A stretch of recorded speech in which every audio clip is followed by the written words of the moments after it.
ये video class 10th NCERT science book का chapter 3 metals and non metals है। इस वीडियो में आप लोग पढ़ेंगे रिएक्टिविटी सीरीज और formation and properties of ionic compounds के बारे में। केमिकल प्रॉपर्टीज ऑफ मेटल्स का 4th पार्ट है reaction of metals with solution of other metal salts. Metal A plus salt solution of B gives salt solution of A plus metal B। इसको हम लोग reaction से समझते हैं। Fe plus copper sulfate gives FeSO4 plus Cu। Fe क्या है? Iron है और ये कॉपर सल्फेट। ये दोनों आपस में रिएक्ट करेगा तो क्या दे रहा है? आयरन सल्फेट या फेरस सल्फेट बोलते हैं प्लस कॉपर दिया। यहाँ आयरन जो है वो मोर रिएक्टिव मेटल है और इस कंपाउंड में कॉपर जो है वो लेस रिएक्टिव मेटल है। तो आयरन क्या करता है, जो लेस रिएक्टिव मेटल होता है उसको डिस्प्लेस कर देता है उसके ही कंपाउंड से। इसलिए यहाँ आयरन सल्फेट के साथ मिल गया और कॉपर को बाहर निकाल दिया। इसके बारे में आप लोग डिस्प्लेसमेंट रिएक्शन चैप्टर 1 में भी पढ़ चुके हैं। कॉपर सल्फेट जो है ये लेकिन सॉल्यूशन या मोल्टेन फॉर्म में होना चाहिए। मोल्टेन फॉर्म क्या होता है? पिघला हुआ पदार्थ। तो देख रहे हैं यहाँ हम लोग जो more reactive metals can displace less reactive metals from there compounds in solution और मोल्टेन फॉर्म। क्लियर? अब हम लोग देखते हैं रॉयल एक्वा रेगिया क्या होता है। एक्वा रेगिया को रॉयल वाटर भी कहते हैं। It is freshly prepared mixture of concentrated HCl and concentrated HNO3 in the ratio of 3:1। ये मिक्सचर है कंसंट्रेटेड हाइड्रोक्लोरिक एसिड और कंसंट्रेटेड नाइट्रिक एसिड का, जो कि 3:1 रेशियो में लिया जाता है। ये मिक्सचर जो है can dissolve gold and platinum. ये गोल्ड और प्लैटिनम को भी डिसॉल्व कर देता है। Aqua regia is highly corrosive fuming liquid. Corrosive material क्या होता है? Corrosive material are highly reactive that damage or destroy other metals। हम लोग देखेंगे अब कि रिएक्टिविटी सीरीज क्या होता है। The reactivity series is a list of metals arranged in the order of their decreasing reactivities। Reactivity series क्या है? इसमें मेटल का लिस्ट अरेंज किया हुआ है in order of their decreasing reactivities. तो जो मेटल अरेंज किया गया है, जो इस लिस्ट में सबसे ऊपर है वो मोस्ट रिएक्टिव होगा और जो सबसे नीचे है मेटल वो लीस्ट रिएक्टिव होगा। तो ऊपर से नीचे जैसे जैसे जाएंगे मेटल का रिएक्टिविटी डिक्रीज करता जाएगा। ओके, तो हम लोग अब लिस्ट को देखते हैं क्या क्या है लिस्ट में। तो सबसे ऊपर देख रहे हैं कि K है, K फॉर पोटाशियम। तो पोटाशियम जो है मोस्ट रिएक्टिव मेटल है और उसके बाद सोडियम है, फिर देन कैल्शियम है। इस तरह से मैग्नीशियम, फिर aluminium, zinc, iron, lead, hydrogen, copper, mercury, silver, then gold. तो यहाँ हम लोग देखें कि पोटाशियम मोस्ट रिएक्टिव है और Au गोल्ड जो है लीस्ट रिएक्टिव मेटल है। और सब ऊपर से नीचे जैसे जैसे जा रहे हैं तो रिएक्टिविटी डिक्रीज करते जा रहा है। इस सीरीज में अब जो लिस्ट दिया हुआ है इसको हम लोग को याद करना है। तो हम लोग न्यूमोनिक्स भी बनाते हैं और न्यूमोनिक्स से याद करते हैं। तो जैसे यहाँ एक बनाया हुआ है, please stop calling me a zebra, I like her calling me smart guy. यहाँ पोटाशियम पी से स्टार्ट है तो प्लीज वर्ड ले लिए इससे, सोडियम के लिए स्टॉप ले लिए, कैल्शियम के लिए कॉलिंग ले लिए, और मैग्नीशियम एम से है तो एमई ले लिए हैं, एल्युमिनियम के लिए ए ले लिए हैं, जिंक के लिए जेब्रा ले लिए हैं, iron I, lead like, L for lead और एल फॉर लाइक, हाइड्रोजन के लिए हर, एच इसका ले लिए, एच स्टार्ट किए हैं हर, कॉपर कॉलिंग, मरकरी मी, सिल्वर स्मार्ट, और गोल्ड तो जी फॉर गोल्ड, जी फॉर गाई।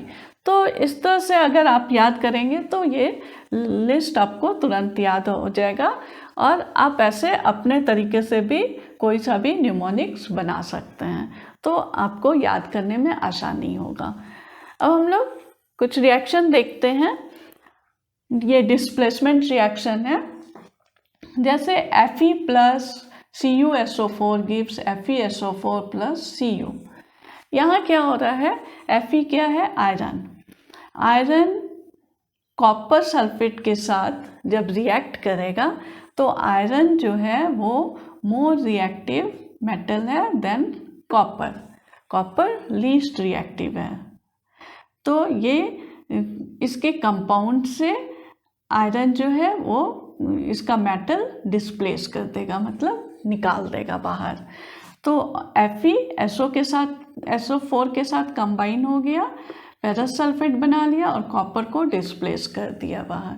तो जब ये मोर होगा, रिएक्टिव मेटल होगा, तभी वो डिस्प्लेस करने पाएगा, तब हमको इस रिएक्शन को हम लोग डिस्प्लेसमेंट रिएक्शन कहते हैं। अगर दिया जाएगा आप लोगों की Fe प्लस CaSO4 तो क्या होगा, यहाँ हम लोग देखेंगे कि Fe और कॉपर, Fe यहाँ ऊपर है लिस्ट में और कॉपर नीचे है, तो ये मोर रिएक्टिव है तो ये डिस्प्लेस कर दिया। लेकिन इस केस में क्या हो रहा है कि Fe यहाँ है और कैल्शियम कहाँ है, कैल्शियम उसके ऊपर है, तो कैल्शियम ज़्यादा रिएक्टिव मेटल हो गया, तो ये लिस्ट हो गया। तो ये लिस्ट रिएक्टिव मेटल जो है वो इस कंपाउंड से मोर रिएक्टिव को नहीं बाहर निकालने पाएगा, तो ये डिस्प्लेसमेंट रिएक्शन नहीं होगा, तो यहाँ नो रिएक्शन होगा। इस तरह के क्वेश्चंस एग्ज़ाम में पूछे जाते हैं कि ये डिस्प्लेसमेंट रिएक्शन हो रहा है कि नहीं, तो आप लोग को अगर ये लिस्ट याद होगा तभी आप लोग इसका रिएक्शन आप लोग बनाने पाएंगे कि क्या रिएक्शन हो रहा है। Reaction of metal with non metal, metal non metal के साथ कैसे रिएक्ट करता है उसके बारे में पढ़ेंगे। Noble gases have a completely filled valence cell, so little chemical activity.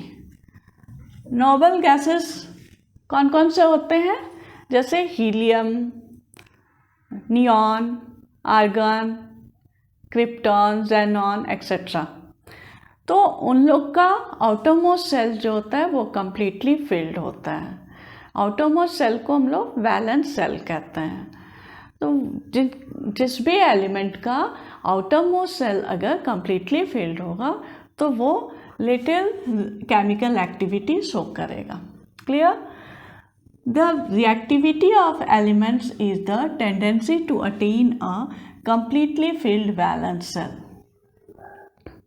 किसी भी एलिमेंट का, चाहे वो मेटल हो या नॉन मेटल हो, उसका टेंडेंसी होता है कि अपना आउटरमोस्ट सेल वो कम्प्लीटली फिल करे। फॉर एग्जाम्पल,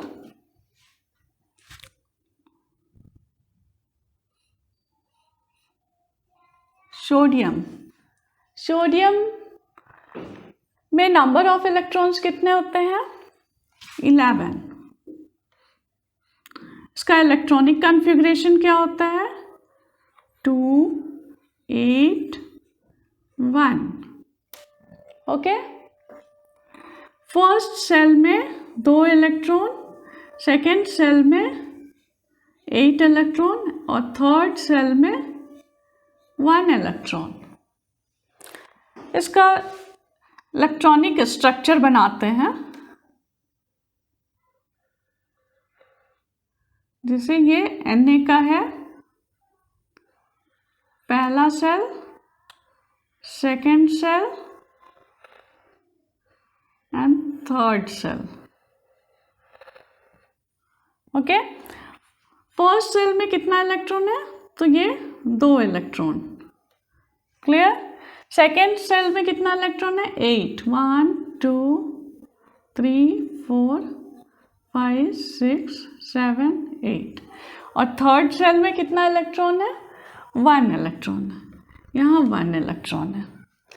तो आप बताइए कि ये अपना last orbit, outer most orbit में 7 इलेक्ट्रॉन लेके स्टेबल होगा कि 1 इलेक्ट्रॉन देके किसी को स्टेबल होगा? अगर वो 7 इलेक्ट्रॉन लेता है तो वो उसको बहुत एनर्जी चाहिए, इसलिए उसके लिए आसानी होगा कि ये अपना आउटर मोस्ट सेल का 1 इलेक्ट्रॉन किसी को दे दे या लूज कर जाए। ओके, तो यहाँ हम लोग देख रहे हैं कि Na जो है क्या बना? सोडियम Na+ बन गया और 1 इलेक्ट्रॉन वो लूज कर गया। ओके, तो Na+ जो है यहाँ पर अब कितना इलेक्ट्रॉन हो गया? 2 और 8 हो गया। ये 1 इलेक्ट्रॉन बाहर निकाल दिया। क्लियर? या किसी को दे दिया दूसरे एलिमेंट को।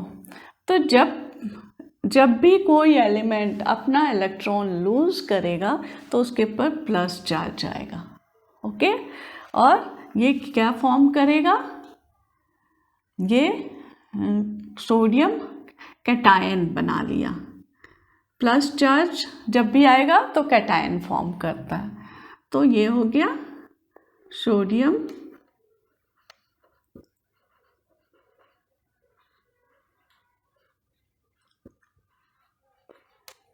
ओके, कैटायन बन गया। अब हम लोग दूसरा एलिमेंट देखते हैं, जैसे क्लोरीन। क्लोरीन में नंबर ऑफ इलेक्ट्रॉन्स कितने होते हैं? 17। इसका इलेक्ट्रॉनिक कन्फिग्रेशन क्या होगा? 2 8 7। फर्स्ट सेल में 2 इलेक्ट्रॉन, सेकेंड सेल में 8 इलेक्ट्रॉन और थर्ड सेल में 7 इलेक्ट्रॉन। ओके, इसका भी इलेक्ट्रॉनिक कन्फिग्रेशन बनाते हैं।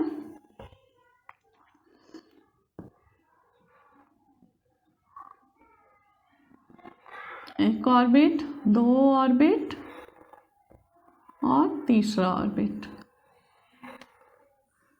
ओके, तो फर्स्ट ऑर्बिट में क्या है? 2 इलेक्ट्रॉन है। सेकेंड ऑर्बिट में 8 1 2 3 4 5 6 7 8 और थर्ड में कितना है? 7। हम लोग बनाएंगे 2 3 4 5 6 एंड 7।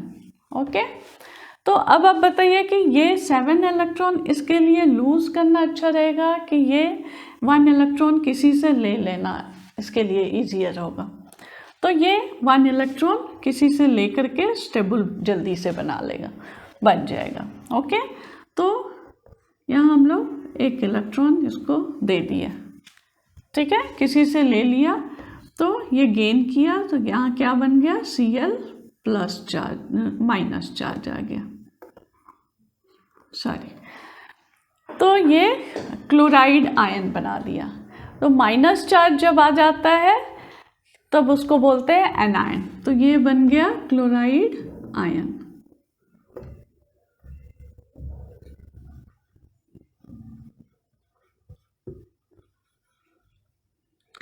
एनायन। और इसके पास अब कितना इलेक्ट्रॉन हो गया है? 2 8 8। क्लियर?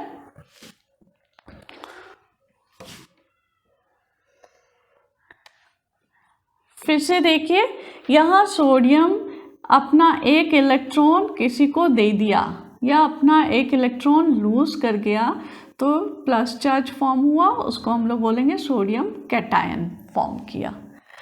और यहाँ क्लोरीन जो है वो क्या किया, एक इलेक्ट्रॉन किसी से ले लिया तो 288 हो गया। अब इलेक्ट्रॉन एक ले लिया है तो यहाँ माइनस चार्ज आ गया है, इसको बोलते हैं हम लोग एनायन, क्लोराइड एनायन हो गया। ठीक है, तो आप लोग समझ गए कैटायन क्या होता है, एनायन क्या होता है। यहाँ पढ़ते हैं atoms of the metal lose electron from the valence shell to form cation. अपने वैलेंस सेल पर मतलब आउटर सेल मोस्ट सेल से अगर इलेक्ट्रॉन लूज करता है तो वो कैटायन फॉर्म करता है। क्लियर, यहाँ कैटायन फॉर्म किया। Atoms of the non-metal gain electrons in the valence shell to form anion। ये क्लोरीन क्या है, वो नॉन मेटल है, सोडियम क्या है, मेटल है।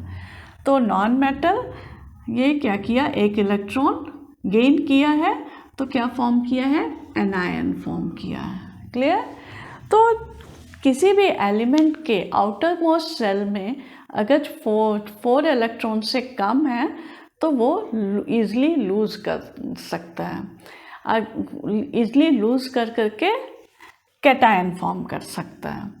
और अगर आउटर मोस्ट सेल पर किसी भी एलिमेंट का मोर देन 4 इलेक्ट्रॉन्स है तो वो एनायन फॉर्म करता है, मतलब वो किसी से गेन करता है इलेक्ट्रॉन।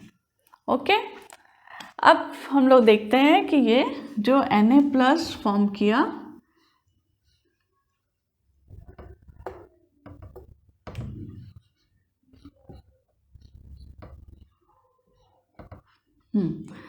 ये कैटायन, सोडियम का कैटायन है, ये क्लोरीन का एनायन है। ओके, ये दोनों आपस में रिएक्ट किया तो क्या कंपाउंड फॉर्म किया,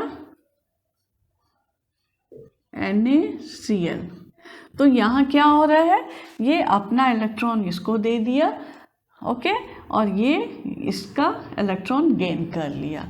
तो यहाँ क्या हो रहा है, ट्रांसफ़र ऑफ इलेक्ट्रॉन हो रहा है। ठीक है, ये इसको दिया और ये इससे ले लिया। तो ट्रांसफ़र ऑफ इलेक्ट्रॉन जहाँ होता है और कोई कंपाउंड जब फॉर्म करता है तो उसको बोलते हैं हम लोग आयोनिक कंपाउंड या इलेक्ट्रोवैलेंट कंपाउंड बोलते हैं। Clear, The compound formed by the transfer of electrons from a metal to a non-metal are called ionic compounds और electrovalent compound। ठीक है, तो NaCl क्या है, electrovalent compound या ionic compound है। अब हम लोग देखेंगे कि सोडियम क्लोराइड और मैग्नीशियम क्लोराइड का फॉर्मेशन कैसे होता है। सोडियम का सिंबल क्या है, Na। इसमें नंबर ऑफ इलेक्ट्रॉन्स कितने होते हैं, 11।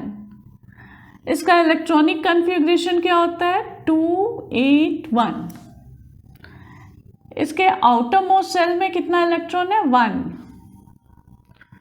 ये अपना 1 इलेक्ट्रॉन लूज कर जाता है और तब उसके पास कितने इलेक्ट्रॉन हो गए, 2 और 8 10 इलेक्ट्रॉन्स हो गया।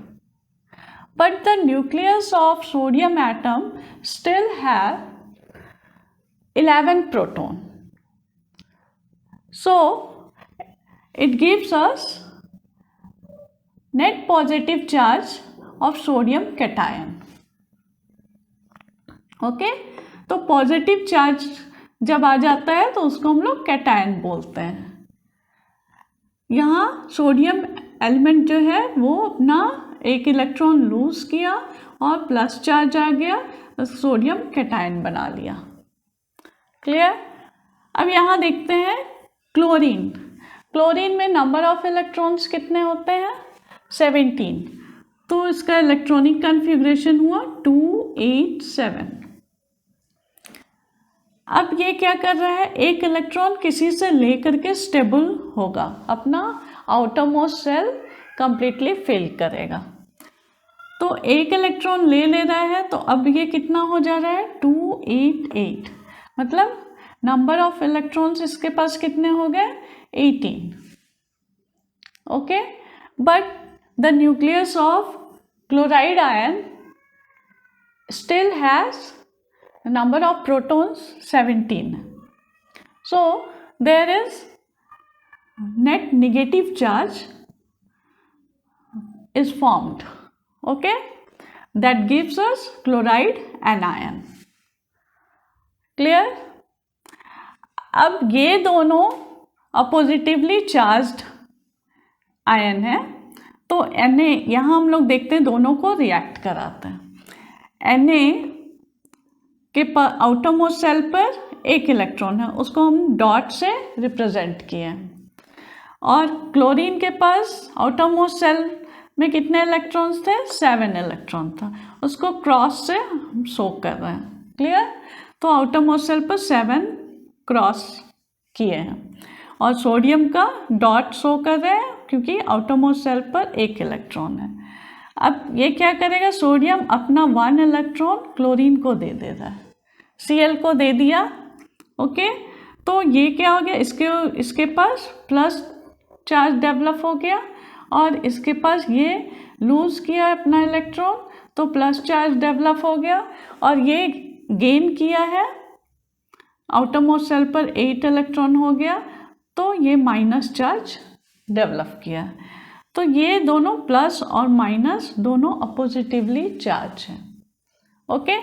तो sodium and chloride ions being oppositely charged attract each other, दोनों अट्रैक्ट करेंगे, and they are held together by electrostatic force of attraction to exist as NaCl। तो ये क्या कंपाउंड बना दिया? Sodium chloride, okay. ये दोनों अपोजिटिवली चार्ज है, दोनों एक दूसरे को अट्रैक्ट करेगा bye electrostatic force of attraction, और ये फॉर्म करेगा, ये NaCl के फॉर्म में एग्जिस्ट करेगा, ओके। क्लियर? तो आपने देखा कि NaCl का फॉर्मेशन कैसे हुआ। क्लियर? अब हम लोग देखते हैं MgCl2 मैग्नीशियम क्लोराइड का फॉर्मेशन कैसे होता है। मैग्नीशियम का सिंबल है Mg। इसमें नंबर ऑफ इलेक्ट्रॉन्स कितने हैं? 12 है, 2, 8 और 2, 2 + 8 10 और 2 12, ओके। इसका इलेक्ट्रॉनिक कन्फिग्रेशन क्या है? 2 8 2। इसका मतलब इसके वैलेंस सेल में कितना इलेक्ट्रॉन है? 2 इलेक्ट्रॉन है। अब ये अपना इलेक्ट्रॉन 2 इलेक्ट्रॉन बाहर निकाल देगा, लूज कर देगा, तो यहाँ कितना इलेक्ट्रॉन बचा? 10 इलेक्ट्रॉन बचा, 2 + 8 10 इलेक्ट्रॉन बचा, ठीक है। तो यहाँ नंबर ऑफ इलेक्ट्रॉन्स अब कितने हो गए? 10, but nucleus of magnesium atom still has 12 proton. So there is 2 positive charge develop. तो नेट पॉजिटिव चार्ज 2+ हो गया, ओके।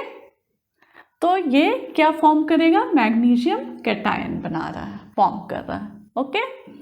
तो यहाँ क्लियर, आपको क्लियरली समझ में आया कि Mg के पास वैलेंस सेल में 2 इलेक्ट्रॉन था, वो अपना 2 इलेक्ट्रॉन लूज कर गया, तो यहाँ पर अब 10 रह गया। और ये चार्ज डेवलप क्यों हुआ? क्योंकि उसके पास उसके न्यूक्लियस में अभी भी 12 प्रोटॉन है, उसके कारण 2+ चार्ज डेवलप कर गया, तो उसको हम लोग कैटायन बोलेंगे। क्लियर? इस तरह से क्लोरीन का भी देखेंगे। क्लोरीन का 17 होता है नंबर ऑफ इलेक्ट्रॉन्स, और इसका इलेक्ट्रॉनिक कॉन्फ़िगरेशन 2 8 7 होता है, ठीक है। तो 7, इसको ऑक्टेट अपना कंप्लीट करने के लिए 1 इलेक्ट्रॉन चाहिए, तो ये एक ले लिया, तो 2 8 8 बना लिया, ओके। और इसका भी सेम केस हो रहा है कि न्यूक्लियस ऑफ क्लोराइड आयन जो है, तो वो उसमें स्टिल अभी नंबर ऑफ प्रोटॉन्स कितने हैं? 17 है, एक 17 है, तो उसके कारण नेट निगेटिव चार्ज आ गया है, जिसके कारण वो क्लोराइड एनायन फॉर्म किया है। क्लियर? यहाँ देखते हैं हम लोग Mg के आउटरमोस्ट सेल पर 2 इलेक्ट्रॉन है, उसको 2 डॉट से शो किए हैं, ठीक है। क्लोरीन के आउटरमोस्ट शेल पर 7 इलेक्ट्रॉन है, तो 7 इलेक्ट्रॉन शो किए हैं। क्लियर? यहाँ पर 2 क्लोरीन लेना पड़ा है क्योंकि ये वन अपना इलेक्ट्रॉन इसको दे देगा और ये अपना इलेक्ट्रॉन इसको दे देगा। ओके, तो Mg 2 इलेक्ट्रॉन दे रहा है तो Mg2+ हो गया, और ये एक इलेक्ट्रॉन ले रहा है तो ये क्लोराइड आयन बना दिया, Cl- बनाया है। यहाँ 2 क्लोरीन है इसलिए 2 लिख दिया। ओके, तो यहाँ हम लोग देख रहे हैं magnesium and chloride ion are being oppositively charged, they attract each other and they held together by electrostatic force of attraction to exist as MgCl2, magnesium chloride में एग्जिस्ट करता है। ओके, तो क्लियर?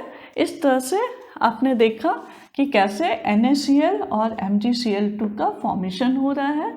इस तरह से आप और भी कंपाउंड फॉर्म कर सकते हैं। Properties of ionic compounds. Ionic compounds कैसे फॉर्म होता है? They are formed by the transfer of electrons from a metal to non metal. Ionic compounds को इलेक्ट्रोवैलेंट कंपाउंड भी कहते हैं। अब देखते हैं प्रॉपर्टीज क्या क्या हैं। Physical nature, they are solid, hard and brittle.